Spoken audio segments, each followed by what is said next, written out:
Hi everyone. I know you can hear my voice, but I have the camera positioned so that you could see the entire bed sheet behind me that I made as a huge visual to teach the trek through the Bible. And I haven't been able to show it to you before. I'm just going to leave it on here for a moment so that you can see. If you start up there in the right hand corner, actually I guess it's the left hand corner, where Adam and Eve, you see the sun up there and the earth. And if you trek through, and I'm going to just let you do that on your own. Pretend you're in your little finger vehicle and truck through there and go down to Noah's Ark, the Tower of Babel, and then we move on over to Abraham's tent. We have Abraham, Isaac, and Jacob, who becomes Israel. They become enslaved. Joseph, the 11th son. Then we have Moses, who was sent to bring them out of the wilderness. And right up to the very top there, I don't mean out of the wilderness, out of their Egyptian bondage. Then you see right up there at the very top, the tablets of stone that Moses was given. And then down, you'll see,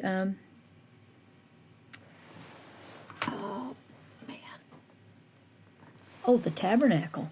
That picture is the tabernacle. Anyway, I just want you to just take for a moment, because we are clear down to that large statue. So just take a look at that, please. I'm going to give you a minute. You'll see that we are down to the statue, and we are ready to start with the New Testament very soon. But today, I'm going to take this off now and put it on me. But today, we are not going to do the New Testament.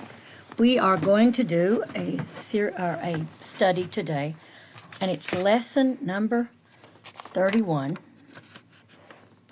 if you're keeping track. And the lesson today is between the Testaments, Old and New, 400 years. Most of us growing up never even thought about what happened between the Testaments, and did it really matter? The only thing that matters about knowing what happened in between is it gives you a little idea when you open up Matthew and you go, whoa, what's going on here? Sure was different in the Old Testament when you had a temple and sacrifices and all of that. So, I am going to quickly put this up here. This is the sheet that was behind us, and you've grown accustomed to me showing that to you. And if you notice, we are right down here where that big statue is. And we talked about that statue earlier. Let me pull it up here. That the top one was gold, and that was Babylon. And then this one was the Persian, the Medo-Persians that overtook Babylon. And that was, among them was Cyrus the Great. And we've heard a lot about Cyrus the Great lately, in the last couple of years, because the Messianic Jewish community alerted us to the fact that President Trump was the anointed of God to act as Cyrus was to the Jews, that he was to the United States what Cyrus was to the Jews, who was favorable in restoring the Jewish kingdom. Today we've moved down here because the Medo-Persians were taken over by the Greeks, and that's Alexander the Great.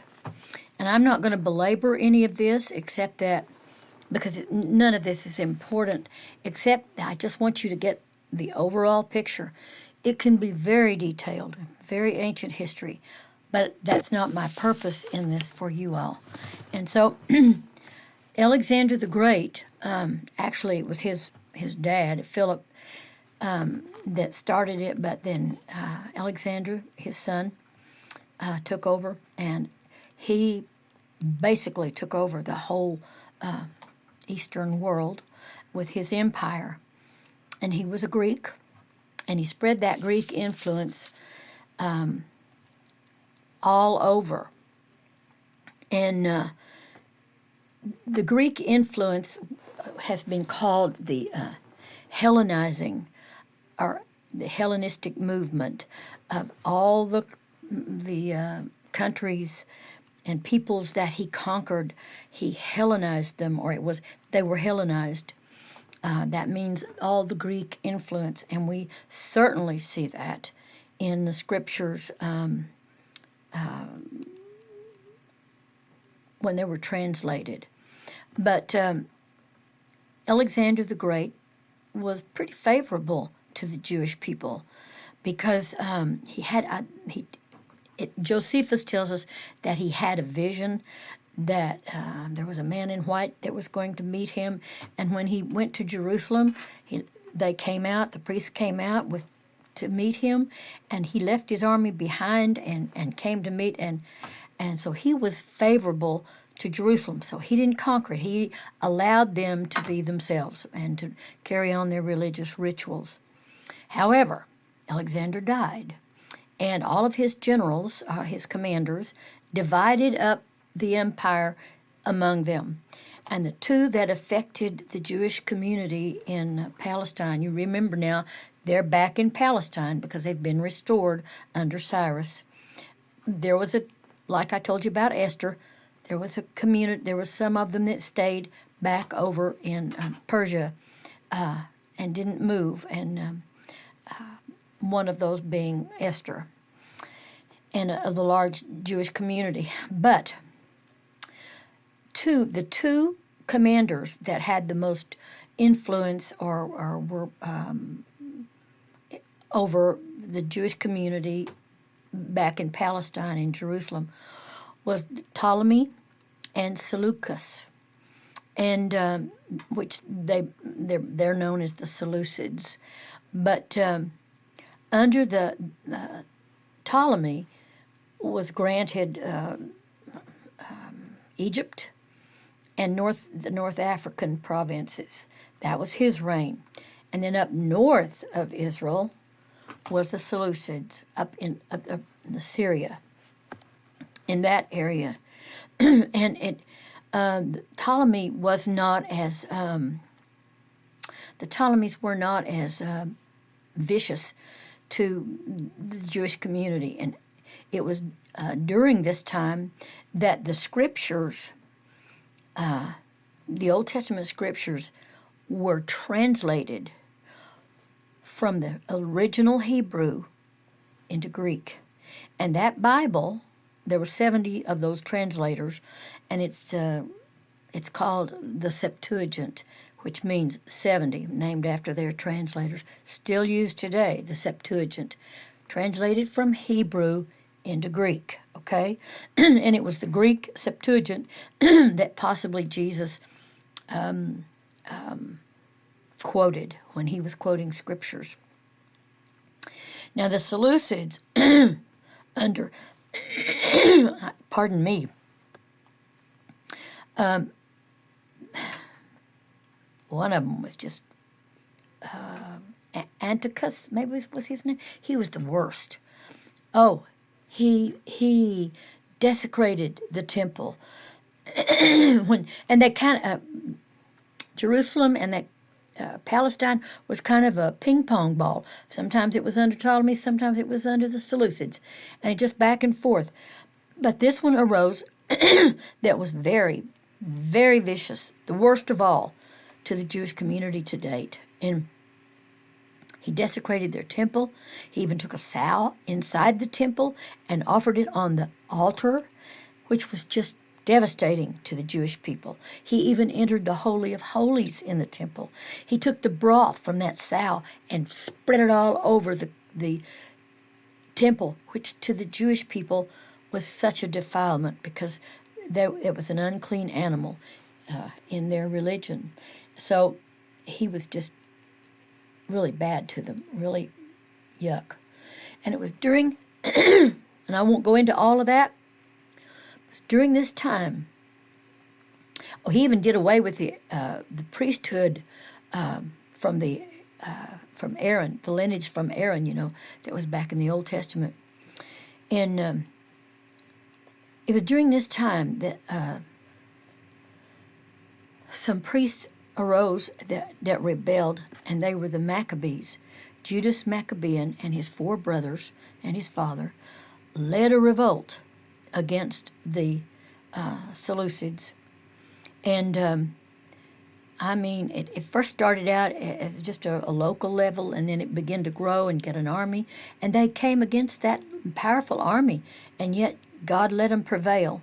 And it was Daniel had prophesied that under this new, all of his prophecies coming true. All of his prophecy about that is all, they were seeing that it was all coming true. And Daniel's prophecy was that for 2,300 days that the temple would be desecrated, and then it would be cleansed. And that's exactly how long it was before Judas Maccabeus and his brothers cleansed the temple. It was 2,300 days, 6.5 years before they accomplished that. And so the Jewish people enjoyed a period of autonomy where they were not under anybody's rule, and they really thought that this might be the kingdom that had been promised to them through Isaiah, through the lineage of David. Wasn't, but that's what many of them thought. And so the day that they cleansed the temple was our calendar, December the 25th, and it's the day of dedication, and that even today is in the Jewish religion, Hanukkah. That's when they celebrate, and I think it's called the Festival of Lights. Don't hold me to that because I'm not sure. That's not my purpose here, but I do know that's the day that became Hanukkah. And it was one of those priests later on. I think it was like 100 years. I should have looked that up and been more accurate here. I don't know how long that period of independence under the Maccabees lasted. But one of those priests signed a treaty with Rome, the Senate at Rome, so that if Syria attacked them, they would have someone to come to their rescue, which turned out to be their demise because it introduced Rome to this area, to this the Jewish community in Jerusalem. And incidentally, Jerusalem has been ruined, pillaged, destroyed 27 times and rebuilt, been burned, desecrated, whatever. 27 times it has been restored or brought back. Probably one of the most destroyed and restored cities in the world.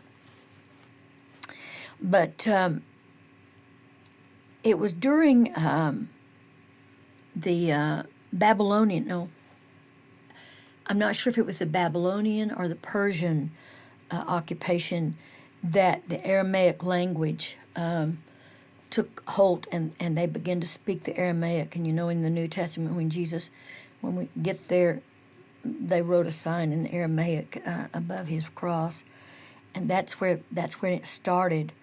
And also, it was during that period of occupation or deportation into Babylon that the synagogues probably, that's when they begin to develop. Synagogues meaning it's kind of like our churches today, a meeting place where they were taught. They didn't have a temple when they were in exile. They didn't have any place to gather or to study or to hear the law. And so that's when the synagogues developed, so that when you open up the New Testament and you read about the synagogues, you think, oh, where did that come from? Okay, so now you know. It was during that period of time when the Seleucids and the Ptolemies were under the Greek influence there that two factions in the Jewish community developed. And one of them said, hey, we need to bring in, we need to be more liberal.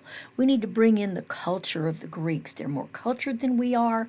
They have the poetry, that blah, blah, blah, blah, blah. And then the other faction said, no, we must adhere tenaciously to what our forefathers in the Mosaic Law, or we're going to lose our identity. So you had the two factions, which it ended up developing. The liberals became the Sadducees, and the conservatives ended up being the Pharisees. And you know, the Pharisees just continued, which started out as a good thing. They just continued to become more legalistic, till they had scathing remarks from Jesus when he was during his ministry. The Sadducees didn't believe in anything supernatural. They didn't believe in the resurrection. They didn't believe in angels. Nothing of that. So there were two factions. Actually, there was three. The Essenes were even the more conservative ones, and they went off and hid in the caves. And it's their it was them that had the scrolls that were discovered, I think in the 1940s maybe, the Dead Sea Scrolls, because they preserved them in the caves. Anyway, that's just kind of thrown in there. I haven't studied that very much, but I just know that that's where it came from. Another thing that I wanted to mention was the Samaritans. The Samaritans, you know, there was a rivalry going clear back to the divided kingdom when they set up their temple, the 10 tribes did, up in, and they called it the city where they established the temple, and it ended up being a temple of Baal, but it was in Samaria. They called it Samaria. And so that rivalry, and then they became the half-breeds. I told you about that because they married the Assyrians, and they lost their identity.